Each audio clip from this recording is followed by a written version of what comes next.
कि कभी कभी मेरे दिल में एक ख्याल आता है, कभी कभी मेरे दिल में एक ख्याल आता है कि ये साले ग्लेजर्स क्यों नहीं है रशियंस।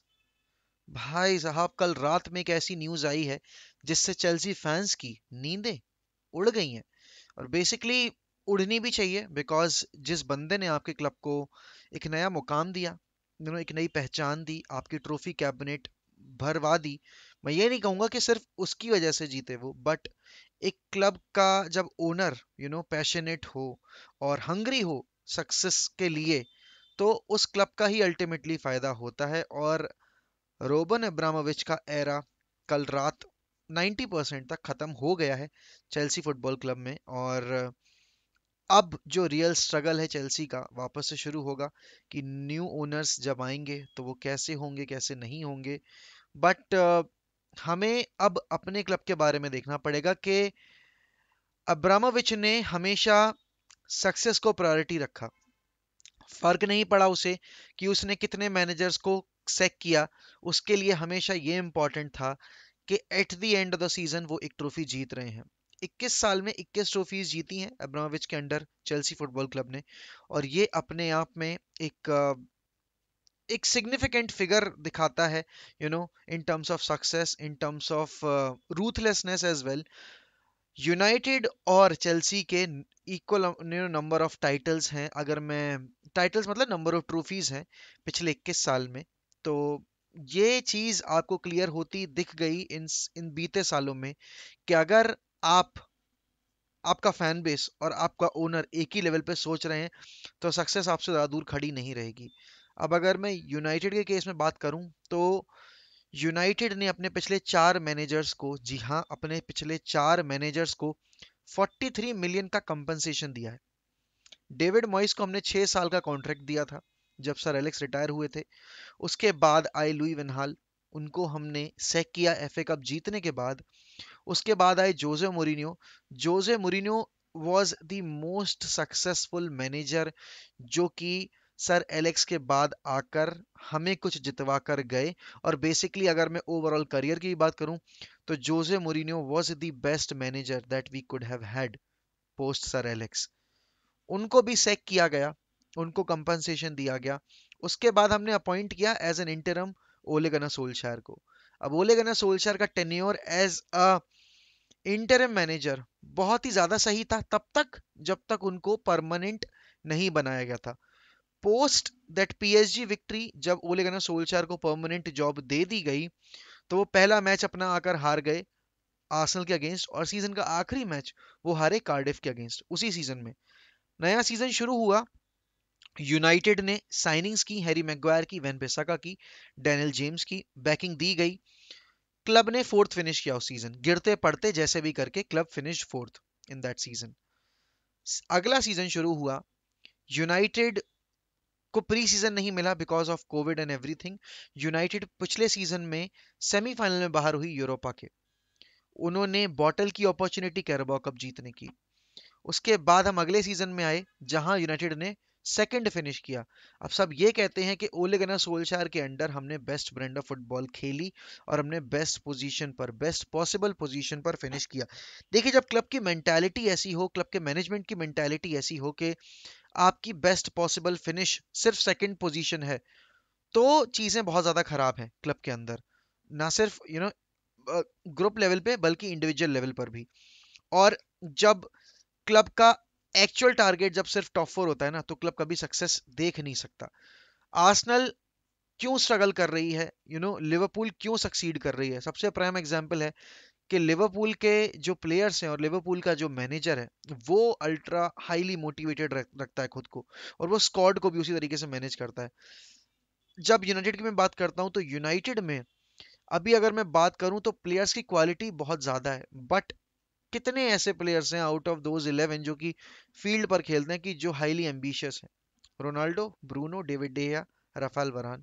इसके अलावा आई डोंट थिंक, या जेडन सैंचो का नाम ले लेता हूं मैं, आई डोंट थिंक कि किसी के भी शब्द जो वो सोशल मीडिया पे लिखते हैं वो उनकी परफॉर्मेंस में रिफ्लेक्ट करते हैं।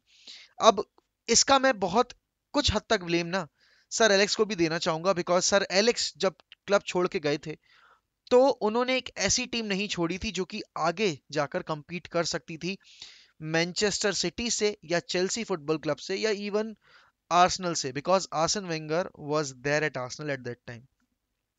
और जब एक सर एलेक्स जैसा बंदा क्लब छोड़ के जा रहा है जिसने 27 साल क्लब को दिए हों, और उसके बाद एकदम से एक वीक टीम, एक एज होती हुई टीम, ये मत भूलिए कि वो टीम ने भले ही प्रीमियर लीग जीती हो बट कोई और मैनेजर उस टीम के साथ घंटा कुछ नहीं जीत सकता था, बिकॉज उस टीम में ना ही मिडफील्ड थी, फ्रंट लाइन में आपके पास सिर्फ रॉबिन वैन पर्सी और वेन रूनी थे। नानी बहुत ही ज्यादा अनरिलायबल प्लेयर हो चुके थे क्योंकि बहुत ही इनकंसिस्टेंट थे।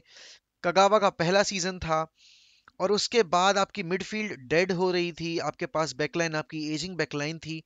आप किसी भी तरीके से पोस्ट सर एलेक्स एरा के लिए तैयार नहीं थे। अब उसके बाद आने वाले 9 सालों में बोर्ड ने एक के बाद एक गलतियां की।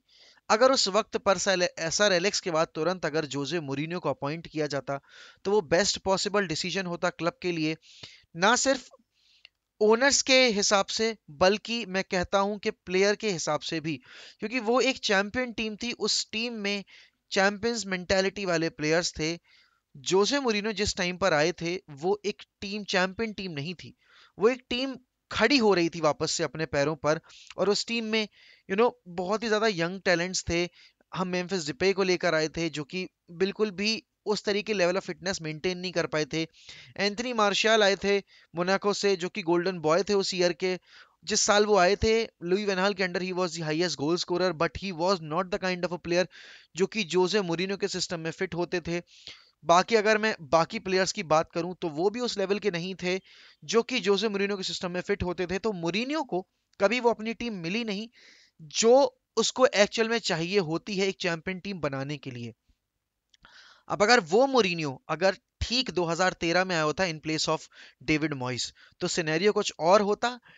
जोसे मुरीनियो को 1 या 2 साल मिलते पूरा काम करने के, और लोग उस वक्त सवाल इसलिए नहीं उठाते क्योंकि ये वो जोसे मुरीनियो था जो कि मैड्रिड को बार्सिलोना का डोमिनेंस तोड़वा कर जितवा कर आया था।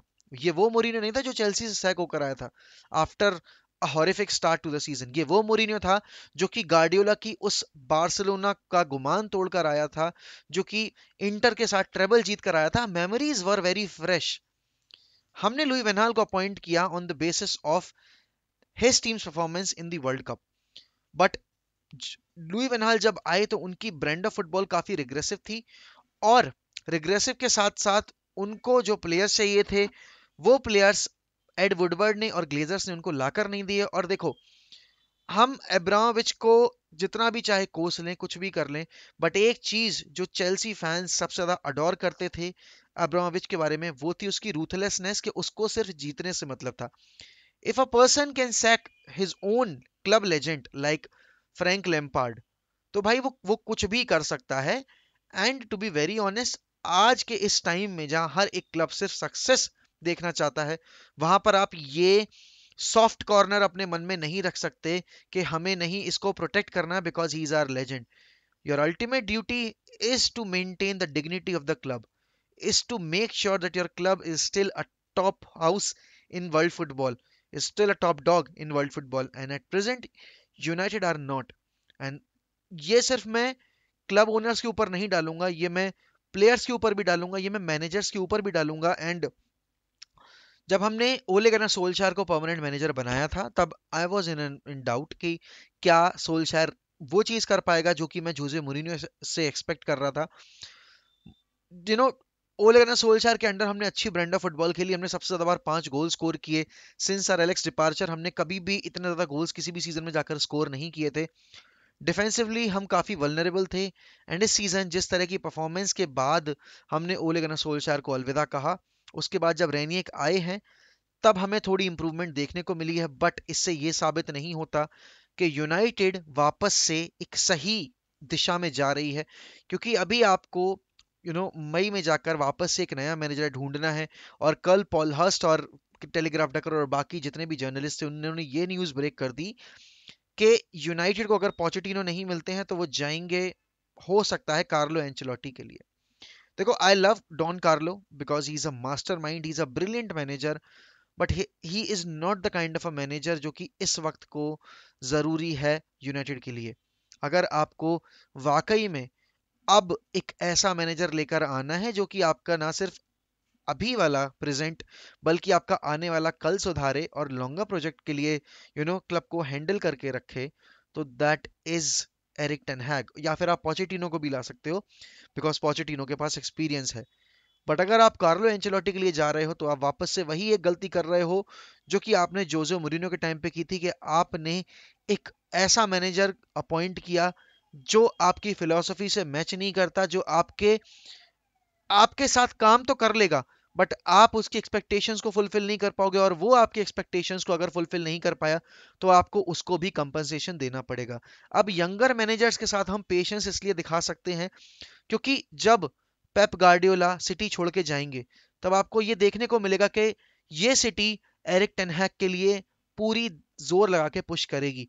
और उस वक्त पर जो हमने गलती यर्गन क्लॉप के टाइम की थी, हमने पेप गार्डियोला के टाइम की थी, हम वो सेम गलती अब एरिक टेनहैग के केस में नहीं कर सकते।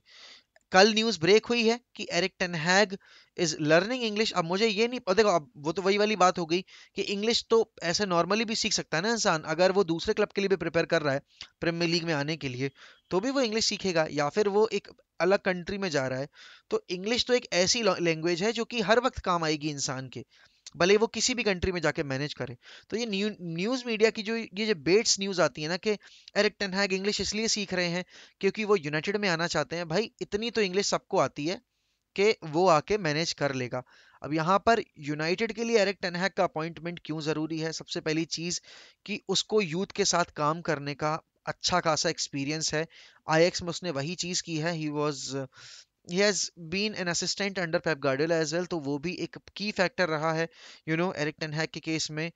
एरिक टेन हैग और रेनियर की फिलॉसफी काफी मिलती जुलती है कि उसको अंडर द रडार साइनिंग्स करने की आदत है और वो प्लेयर्स को ग्रूम करना चाहता है, ना कि बने बनाए प्लेयर्स को लाना चाहता है। एक परफेक्ट बैलेंस होना चाहिए, पता है, आपका यूथ प्रोडक्ट्स का और आपके एक्सपीरियंस प्लेयर्स का।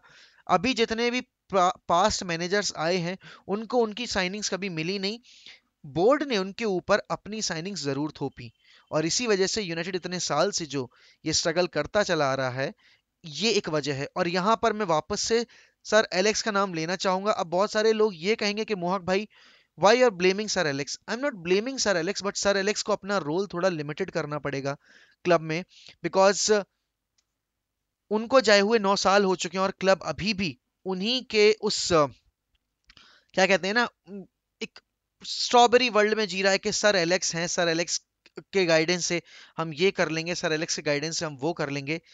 सर एलेक्स से बाहर निकलना पड़ेगा, क्योंकि लिवरपूल ने जो बिल शैंकली के केस में जो गलती की थी कि वो अपने हिस्ट्री में जी रहे थे, वो अपने पास्ट में जी रहे थे, बट यर्गन क्लॉप जब आया उसने सबसे पहली चीज यही की थी कि मुझे 4 साल का टाइम दो, मैं सब कुछ बदल दूंगा और 4 साल में हम एक ट्रॉफी तो जीत ही लेंगे। And with in 4 years of time Liverpool were the UCL champions. तो यूनाइटेड को अब सर एलेक्स के दौर से बाहर निकलना पड़ेगा, वो ग्लूमी वर्ल्ड से बाहर निकलना पड़ेगा और रियलिटी को एक्सेप्ट करना पड़ेगा कि अब अगर वो नहीं संभले तो फैन बेस चाहे उनके पास कितना भी बड़ा हो, बट फैन बेस को भी ट्रॉफी चाहिए होती है, क्लब को अपना लेवल मेंटेन करने के लिए भी ट्रॉफी चाहिए होती है। तो इस वक्त पर जितने भी लोग ये सोच रहे हैं कि यूनाइटेड बिना कुछ जीते भी सरवाइव कर जाएगा और यूनाइटेड और लिवरपूल की वो जो राइवलरी है वही सस्टेन हो जाएगी, लंबे समय तक नहीं हो पाएगा, because City are doing anything and everything to make sure that they will become the next powerhouse in Manchester and in English football. So it is high time the fan base realizes their opportunity, their responsibility, and the club realizes their responsibility that they have on their shoulders कि यहाँ पर वो एक और opportunity नहीं दे सकते Newcastle जैसे club को खड़ा होने की, क्योंकि अब चेल्सी के पास जब अब्रामोविच नहीं रहेंगे तो उनको भी अपना नए ओनर्स का ये देखना पड़ेगा कि भाई वो किस तरीके से क्लब को आके हैंडल करेंगे, कितने एम्बिशियस रहेंगे वो, क्योंकि जब तक आपका ओनर एम्बिशियस नहीं होता, जब तक आपका बोर्ड एम्बिशियस नहीं होता, तब तक आपका मैनेजर चाहे जितना भी एम्बिशियस हो उससे कोई फर्क नहीं पड़ता, बिकॉज अल्टीमेटली फंडिंग सारी बोर्ड देता है, मैनेजर आपको फुटबॉल खिलाता है। बट मैनेजर के पास अगर वो ब्रांड ऑफ प्लेयर्स नहीं है जो कि उसके सिस्टम में फिट बैठते हैं तो आप उससे रिजल्ट एक्सपेक्ट नहीं कर सकते। I mean I am not feeling sorry for Chelsea fans, but उनको देखकर मुझे मेरा भी वो दिन याद आ गया जब सर एलेक्स क्लब छोड़ के गए थे, क्योंकि वो वक्त और ये वक्त चेल्सी फैंस के लिए लगभग सिमिलर है, क्योंकि सर एलेक्स ने हमें खड़ा किया और रोमन अब्रामोविच ने चेल्सी के फैंस को वो दिन दिखाए जब वो सेलिब्रेट कर पाए अपने क्लब की विक्ट्रीज, ट्रॉफीज, और उन्होंने चेल्सी को एक पावर हाउस बना दिया। तो जितने भी लोग वीडियो एंड तक देखते रहे, उनसे मेरी तहे दिल से गुजारिश है कि please do subscribe to one M F C if you haven't already. Press that bell icon जिससे कि आपको तुरंत की तुरंत नोटिफिकेशन मिलती रहे, और कमेंट्स में बताइए कि यूनाइटेड के लिए सबसे सही मैनेजर कौन रहेगा। And do you really think के जितनी भी गलती हमने पिछले पास्ट मैनेजर्स के केस में की, who was the best manager among all four जितने भी लोगों ने हमें मैनेज किया है सर एलेक्स के बाद से अभी तक।